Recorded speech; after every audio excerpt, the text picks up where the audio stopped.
suffit d'être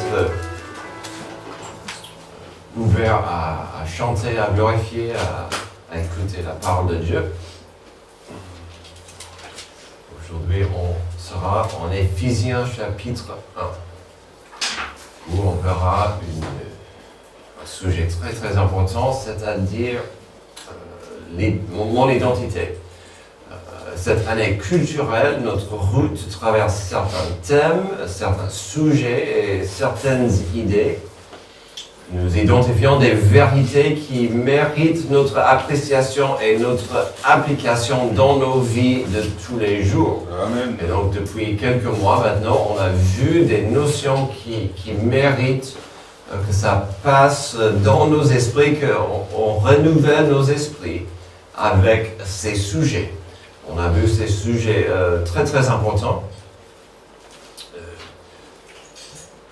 On a vu déjà l'importance d'un Dieu qui est là et un Dieu qui veut nous communiquer. Il n'est pas absent, il n'est pas muet, il nous communique à travers plusieurs moyens, son Église, la création, sa parole. Et donc il est là, il veut nous communiquer. Ensuite, nous avons vu généralement quel est ce message principal de ce Dieu qui veut nous communiquer. Et donc on a vu malheureusement le poids du péché, l'importance du péché, l'importance de la rédemption, le désir que Dieu a pour nous sauver de nous-mêmes, de nous racheter de l'esclavage du péché. On a beaucoup parlé ce matin déjà de l'esclavage et ce problème. Mais dimanche dernier, nous avons encore pivoté pour voir si tout cela ne nous laisse pas avec quelques responsabilités. Nous avons changé de cap pour mieux comprendre la responsabilité liée à quelqu'un qui a goûté à la transformation de la rédemption. Une fois goûté la rédemption, une fois goûter le salut, une fois que Dieu nous transforme, qu'est-ce qu'on est censé faire? Est-ce qu'on continue comme on était? Est-ce qu'on a des responsabilités à suivre et à accomplir? Je vous ai dit la semaine dernière que pendant un moment, notre chemin, nos passages, nos prédications allaient nous pousser à poser les trois questions suivantes. Qui suis-je en Christ?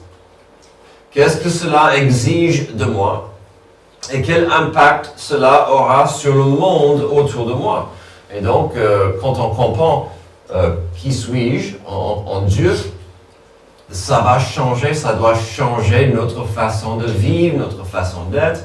Et puis, ça va se voir dans le monde. C'est pourquoi dimanche dernier, nous avons vu 2 Corinthiens 2, 14 à 21, pour commencer cette nouvelle direction. On a vu plusieurs choses importantes et riches, mais à la base, il y avait l'importance de comprendre le verset 17 et 18. Si quelqu'un est en Christ, il est une nouvelle créature. Il a la vie, il a une vie nouvelle. Les choses anciennes sont passées, voici toutes choses sont devenues nouvelles. Et tout cela vient de Dieu qui nous a réconciliés avec lui par Jésus-Christ et qui nous a donné le ministère de la réconciliation. Donc on a vu dans ce passage ce que Dieu a fait pour nous, notre nouvelle direction, notre nouvelle vie, et puis la notion qu'on est censé vivre pour Dieu, pas juste comme on veut. Ministère de la réconciliation, donc ça parle de la rédemption. Notre ancienne vie est censée être derrière nous. Cette nouvelle vie implique du mouvement, un plan d'action et de l'élan en avant avec Jésus-Christ. Mais comprenons-nous cela? C'est la question devant nous aujourd'hui en Éphésiens chapitre 1. C'est le défi devant nous aujourd'hui dans notre passage, car il est clair que beaucoup de chrétiens, entre guillemets, beaucoup de chrétiens comprennent mal l'importance de la richesse, de la grâce de Dieu pour nous et combien ça pouvait nous transformer et nous motiver. Il y a beaucoup de gens qui ne se rendent pas compte la richesse de la grâce de Dieu et comment ça devrait me motiver, me transformer, m'influencer à vivre pour Dieu. C'est une mécompréhension de la richesse que Dieu a pour nous, de notre identité. Et on dit cela. Imaginez un garçon qui a passé toute sa vie dans un orphelinat. Il ne possède presque rien. Il n'attend presque rien. Et au fond de lui, il pense qu'il ne vaut pas grand-chose. Un jour, on l'appelle dans le bureau. Il se dit qu'il a dû faire une bêtise encore. Mais en entrant, il voit un couple qui l'attend. Ils s'agenouillent devant lui, le regardent dans les yeux et lui disent « Nous t'avons choisi. Nous allons t'adopter. Tout vient à la maison avec nous. » Il a du mal à y croire, mais il les suit. Il l'emmène dans une maison qu'il n'aurait jamais imaginée. Il lui montre une chambre, sa chambre. Des vêtements, ses vêtements. Puis le père lui dit quelque chose qui le bouleverse encore plus. Tout ce qui est ici est à toi maintenant. Notre nom devient ton nom. Notre maison devient ta maison. Et un jour, tout ce que nous avons sera à toi. Amen. Au début, le garçon continue de vivre comme un orphelin. Il cache de la nourriture dans sa chambre, sous son lit. Il n'ose pas toucher aux choses de valeur. Il se demande quand tout cela va lui être repris. Mais petit à petit, il commence à comprendre la vérité de cette nouvelle vie qu'il a devant lui. Il ne fait pas que vivre dans une nouvelle maison, il a reçu une nouvelle identité, une nouvelle famille et un nouvel avenir. Il est passé de rien à héritier de tout. C'est exactement le genre de réalité que l'apôtre Paul cherche à exprimer ici dans notre passage. On verra brièvement la beauté profonde aujourd'hui que le Père nous a choisis et adoptés. Le Fils nous a rachetés et a assuré notre héritage. Et le Saint-Esprit nous a scellés et ont garanti l'accomplissement. Ce passage, c'est, à mon avis, et je ne suis pas la seule, de croire que ce passage est tellement magnifique, tellement profond, tellement simple à comprendre. Car Paul va expliquer. Voici nos trois points. La richesse, les bénédictions qui viennent de la part de Dieu pour nous, dans la Trinité. Ce texte nous dit une chose simple et renversante. Vous n'êtes plus des orphelins spirituels. Vous avez le nom, vous avez l'héritage, vous avez la garantie. La question s'impose alors. Vivons-nous encore comme si ce n'était pas le cas? Est-ce que je vivrai ces vérités? Ou est-ce que je rechuterai, je retournerai à ma vie ancienne? Avançons vers ce passage riche qui nous aidera à comprendre cette richesse. Éphésiens 1, 2. De la part de Paul, apôtre de Jésus-Christ par la volonté de Dieu aux saints qui sont à Éphèse et qui sont fidèles en Jésus-Christ. Que la grâce et la paix vous soient données de la part de Dieu notre Père et du Seigneur Jésus-Christ. Alors nous avons ici une salutation classique et chaleureuse pour débuter une lettre. On pourrait décortiquer ces deux versets plus, mais aujourd'hui, on va concentrer sur la suite. Donc, il y a des bénédictions ici, mais on verra la suite car il y a tellement de richesses à voir. La première trésor, la première richesse, la première bénédiction qu'il faut saisir est la suivante. Le Père Céleste nous a enrichis. Comme je vous ai dit, on verra chaque personne de la Trinité. Ici, c'est le Père Céleste qui nous a enrichis. Verset 3. Béni soit le Dieu et Père de notre Seigneur Jésus-Christ, qui nous a bénis de toute bénédiction spirituelle dans les lieux célestes en Christ. Alors, aujourd'hui, dans notre passage, nous découvrirons énormément de bénédictions. Mais ici, Paul commence avec une phrase qu'il ne faut pas rater Et il serait facile de le faire et beaucoup de gens le ratent. Il dit que notre Père Céleste nous a bénis de pas mal de bénédictions spirituelles. Il nous bénit avec certaines bénédictions spirituelles. Oh, non. Il a dit, il nous a bénis de toutes bénédictions spirituelles. Au moment du salut, au moment de la nouvelle naissance, de l'adoption, Dieu nous a bénis avec sa plénitude, avec sa grâce infinie. On a toutes bénédictions spirituelles dans les lieux célestes. Et comment? C'est en Christ. C'est incroyable. Il y a des implications déjà que je n'ai pas besoin de courir à gauche et à droite afin de devenir mature. Il faut grandir, il faut croître. Mais Dieu a fait sa part. C'est pas nécessaire de tourner en rond afin de plaire à Dieu et devenir correct. Il m'a béni avec toute bénédiction spirituelle. Ensuite, il va quand même commencer à expliquer, à développer de près certaines bénédictions. Donc au verset 4, nous voyons ceci. En lui, Dieu nous a choisis avant la création du monde pour que nous soyons saints et sans défaut devant lui. Amen. Notre frère tout à l'heure a utilisé le mot, il en a parlé de la prédestination.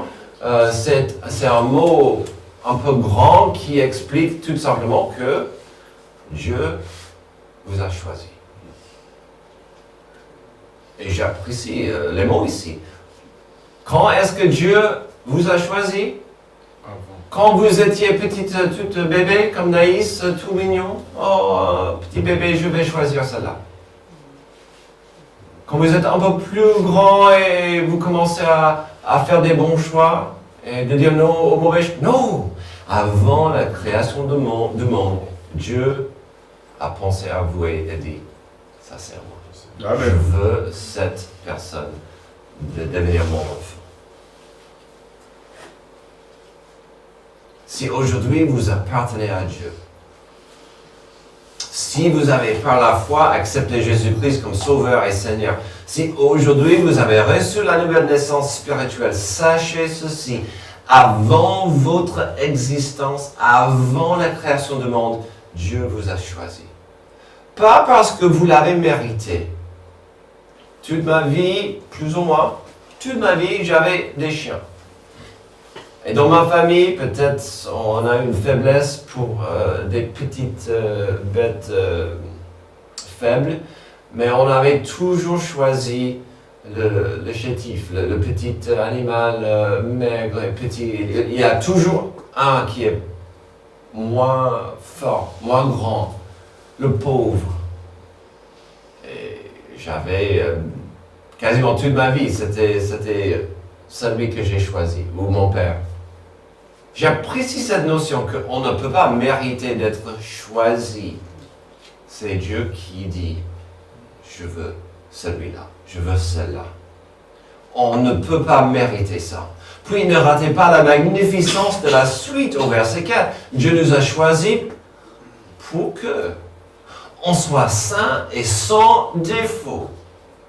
Saint ici veut dire consacré à Dieu. Quand vous comprenez que Dieu vous a choisi afin de vous mettre à part. Amen. Pour lui. Ça veut dire, vous n'êtes pas juste là et il vous oublie. Il vous met à part. Vous êtes sanctifié pour une raison. Quelle est cette raison? Il est dit dans les mots suivants. Pour être sans défaut. Dieu vous voit sans faute. Dieu vous voit derrière Jésus.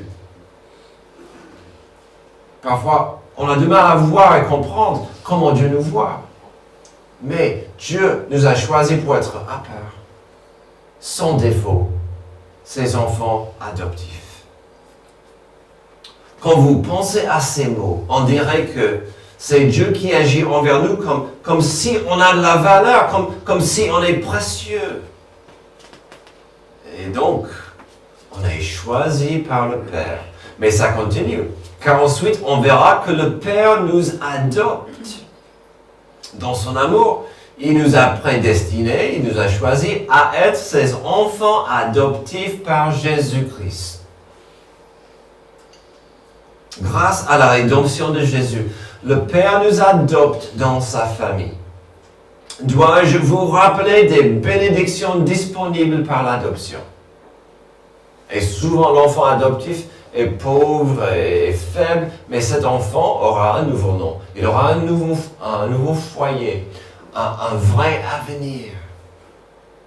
Et même, souvent, une nouvelle certificat de naissance.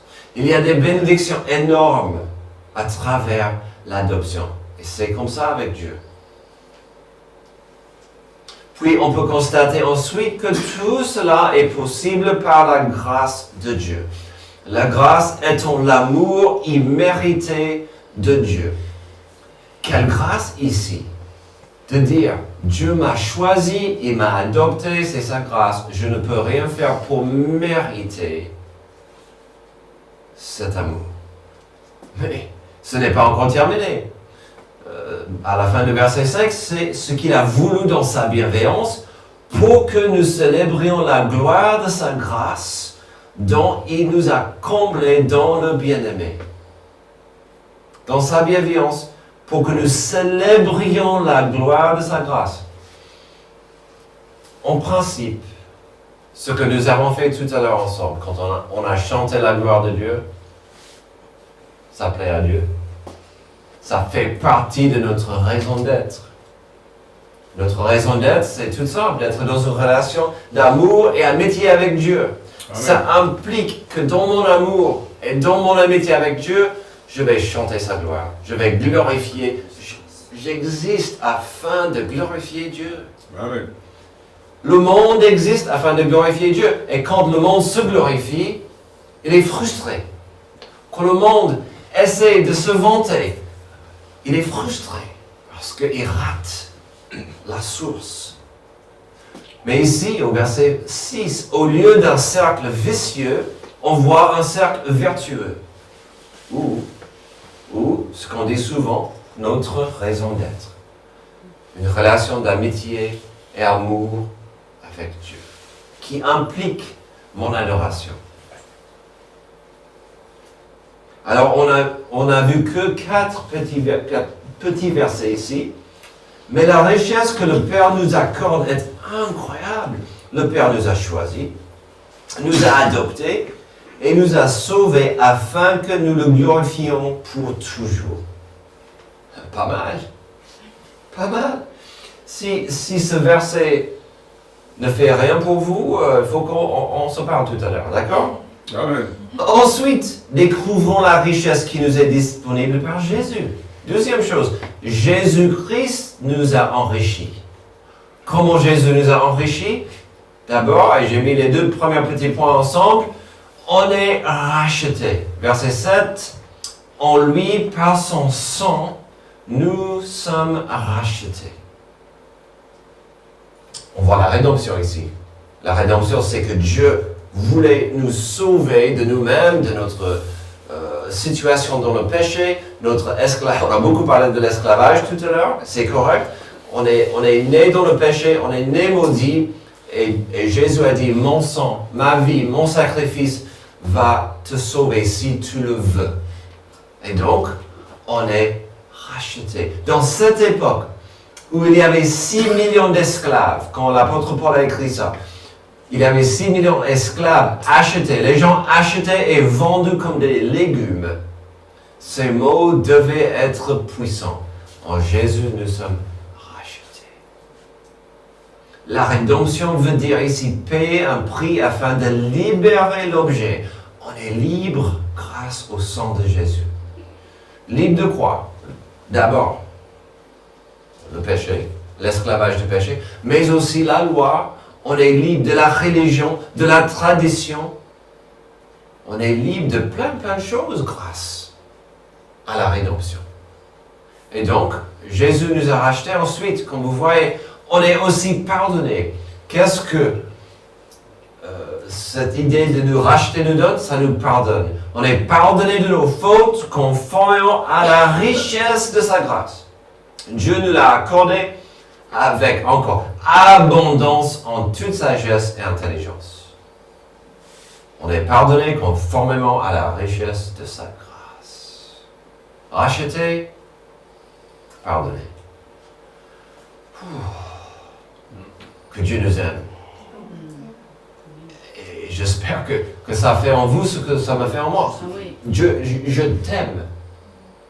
On a parlé tout à l'heure de la souffrance horrible de Jésus, qu'il a choisi pour nous racheter et nous pardonner. Encore, on revient à la grâce riche de Dieu. Cette grâce profonde et riche nous est donnée en abondance, dit le verset 8. Mais n'oublions pas le pourquoi, afin de recevoir le pardon de nos péchés. Si vous étiez parmi nous pendant les semaines que nous avons vu l'importance de la rédemption, vous comprendriez combien cette idée est vitale d'être pardonné. Mais pourquoi? Est-ce que c'est un pardon afin de faire ce qu'on veut? Un pardon qui me sauve de l'enfer, puis je n'ai plus besoin de penser à Dieu? Ou est-ce que c'est le début d'une relation? Amen. Ou est-ce que c'est le début d'une relation pour laquelle je suis né? Selon les versets suivants, c'est plutôt cela. Ensuite, on est réconcilié. Verset 9. Il nous a fait connaître le mystère de sa volonté conformément au projet bienveillant qu'il avait formé en Christ pour le mettre à exécution lorsque le moment serait vraiment venu, à savoir de tout réunir sous l'autorité du Messie, aussi bien ce qui est dans le ciel que ce qui est sur la terre. Amen. Ici, il parle de la réconciliation que Jésus nous a gagnée à la croix, qui nous est disponible. Et Paul, il écrit beaucoup sur la réconciliation. D'être l'autorité suprême qui va réconcilier notre monde.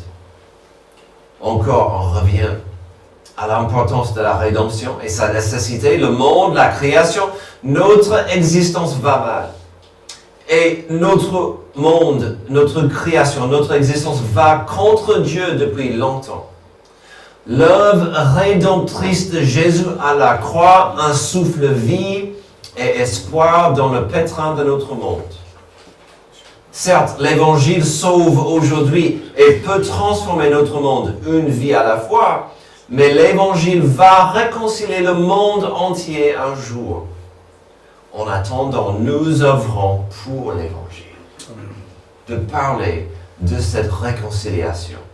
De partager la joie de la réconciliation. C'est pas encore terminé la richesse. Vous êtes gâtés aujourd'hui. Ensuite, il nous a donné un héritage. Verset 11. En lui, nous avons été désignés comme héritiers, ayant été prédestinés suivant le plan de celui qui met tout en œuvre, conformément aux décisions de sa volonté, pour servir à célébrer sa gloire, nous qui avons par avance espéré dans le Messie. La richesse continue. Il parle d'un héritage. On est co-héritier avec Jésus-Christ. Amen. Le pourquoi de cela revient à ce cercle vertueux que nous avons vu tout à l'heure, c'est-à-dire de pouvoir célébrer et adorer Dieu à jamais. On revient souvent à notre raison d'être. Glorifier Dieu. De pouvoir, dans la reconnaissance et dans l'amour, glorifier Dieu. Mais ne ratez pas qu'on est co-héritier avec Jésus-Christ. Ça, c'est le pouvoir d'adorer Dieu, mais ne ratez pas la clé. Nous sommes co-héritiers avec Christ.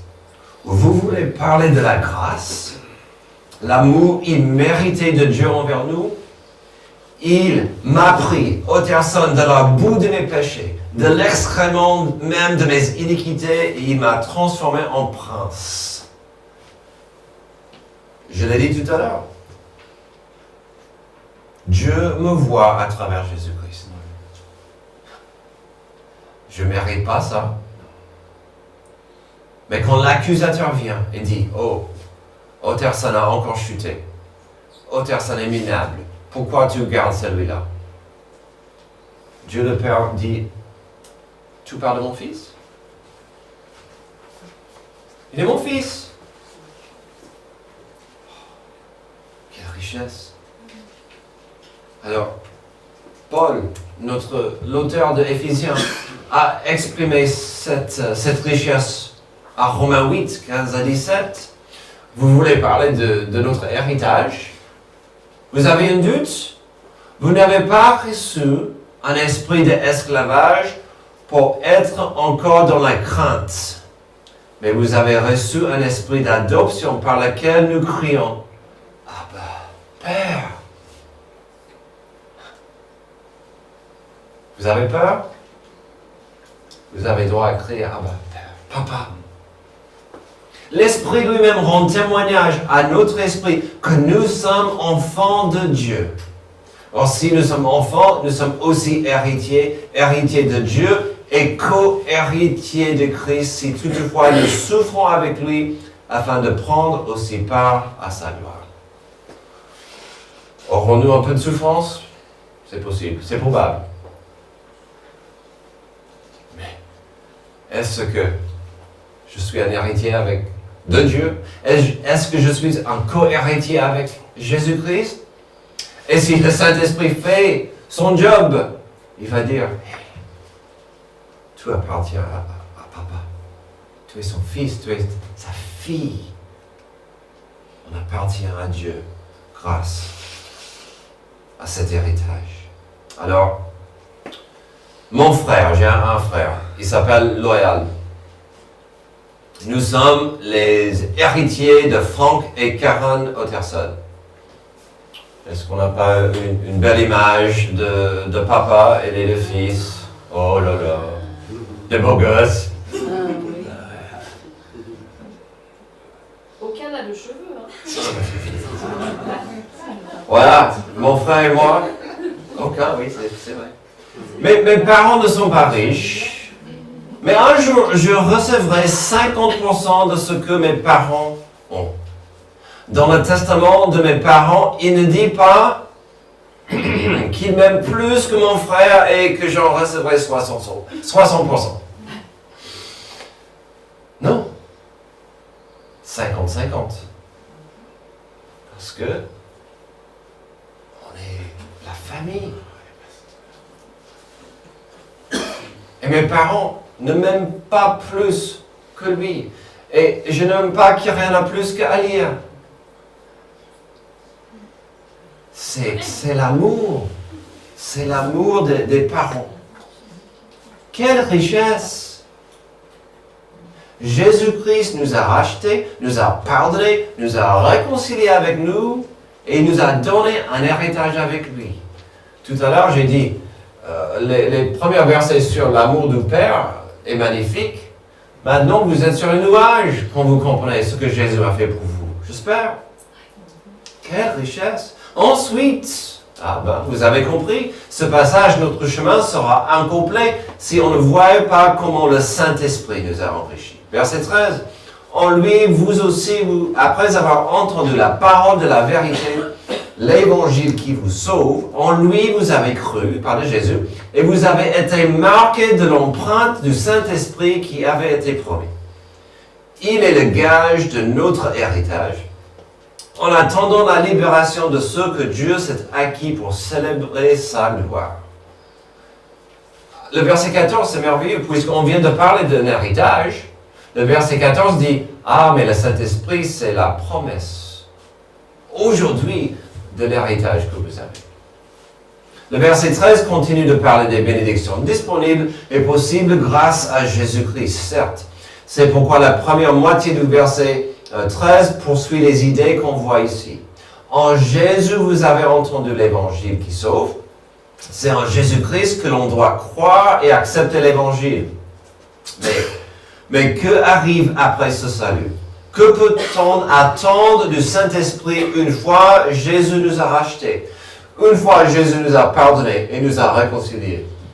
Ça dit que le Saint-Esprit va marquer, il va imprimer, si vous voulez, avec une empreinte.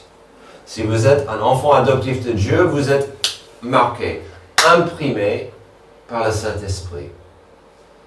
Dans le Louis II, ça dit que l'Esprit Saint nous scelle. C'est pourquoi on a cette image d'une enveloppe qui est scellée. Ça scelle, ça couvre et ça laisse une marque dans la cire. Le Saint-Esprit nous scelle. Mais qu'est-ce que ça signifie pour nous? Qu'a-t-il fait le Saint-Esprit lorsqu'il m'a scellé? D'abord, cela implique un acte accompli. Comme Jésus a dit à la croix, tout est fini. Le Saint-Esprit, quand il met sa marque sur nous, c'est un acte accompli. On ne peut pas enlever ce sceau. On ne peut pas enlever le Saint-Esprit ni sa marque. C'est comme un tampon officiel. Et vous les Français, vous aimez bien les tampons. Il y en a pour tous les goûts, toutes les occasions, toute la paperasse doit être tamponnée. C'est une des responsabilités du Saint-Esprit, c'est de nous tamponner. Mais aussi, sachez qu'on est scellé en Christ grâce au Saint-Esprit. C'est ça ce que le verset 14 explique. Jésus nous sauve, Jésus nous a rachetés, mais le Saint-Esprit nous marque avec Jésus-Christ. Le Saint-Esprit est un gage pour notre héritage. Encore cette idée des richesses. Le dictionnaire nous explique qu'un gage, c'est un objet remis pour garantir le paiement d'une dette. Ce n'est pas mal ça. Le Saint-Esprit, c'est une promesse que Dieu veut nous bénir, ses enfants. Aujourd'hui, c'est un peu la même idée qu'une bague de mariage. Bon, je l'ai enlevé, c'était pas facile. Voilà. Quand je sors d'ici, les pauvres femmes du monde verront que, voilà, je suis pris, je suis marié. Ça, c'est une marque que je porte avec fierté. J'espère qu'on est fiers d'une marque du Saint-Esprit sur nous. Tout cela, c'est pour une chose. Le verset 14 explique, il est le gage de notre héritage. En attendant la libération de ceux que Dieu s'est acquis pour célébrer sa gloire. On revient encore à cette notion de célébrer Dieu. Encore on revient à la rédemption. Ce trésor de Dieu si bel et formidable. Et le Saint-Esprit joue un rôle formidable et important dans le plan de Dieu vis-à-vis de votre futur. Aujourd'hui, nous avons considéré un des passages les plus profonds et importants dans toute la Bible, à mon avis. Car il résume avec puissance que Dieu est là, il n'est pas silencieux. Ce passage résume avec puissance que Dieu est là et il veut une restauration avec nous. On a vu dans notre passage tout le contenu de ces derniers mois. Dieu est là, il est présent, il est actif et son plan de rédemption est toujours là pour nous. Mais ce passage va encore plus loin. Il dit bien plus que ça. Notre passage prend aussi nos trois questions de tout à l'heure et nous donne des réponses formidables, des réponses encourageantes et bénéfiques. Qui suis-je en Christ? La liste était longue. Racheté, sauvé, co-héritier, enfant de Dieu. Qu'est-ce que cela exige de moi? Glorifier Dieu, de bénir son nom, de vivre pour lui. Quel impact cela aura sur le monde autour de moi? J'espère que le monde verra que je m'appartiens à Dieu. Je ne suis pas de ce monde. Alors, si je voulais être indiscret, même légèrement impoli, Je pourrais passer parmi vous en demandant que chacune me montre votre dernière relevée de compte. Oh, pasteur, non. Relevée de compte bancaire. Montre-moi combien tu gagnes. Au niveau bancaire, avec les impôts qui arrivent, que vaux-tu? Est-ce que tu es riche? Oui, ça serait impoli de ma part. Je sais pour certains d'entre nous, ça serait un exercice de futilité ou d'amusement. Vraiment, pasteur, tu veux voir combien j'ai dans ma... Ok. Prépare-toi à rire. À lire.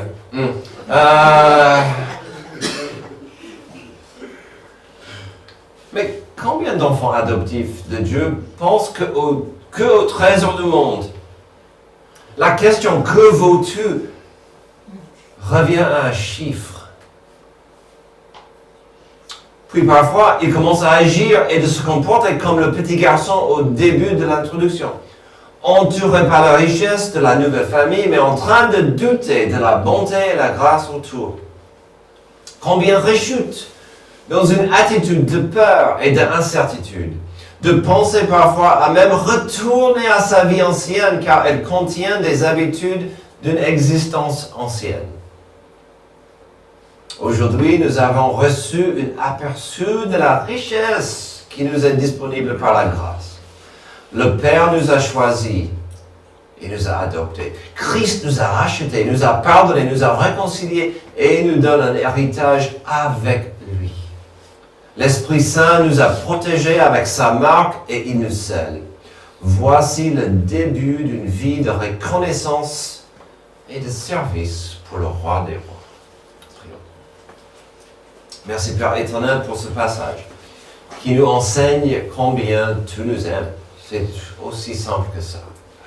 Tu nous aimes avec un amour si puissant qu'on ne peut pas comprendre ni imaginer combien cet amour est riche pour nous. Aide-nous à mieux comprendre et de vivre dans cet amour, d'appliquer cet amour et de permettre à ce que notre identité soit et fasse une différence dans nos vies.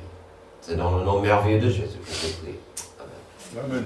Levez-vous s'il vous plaît pour chanter notre dernier chant de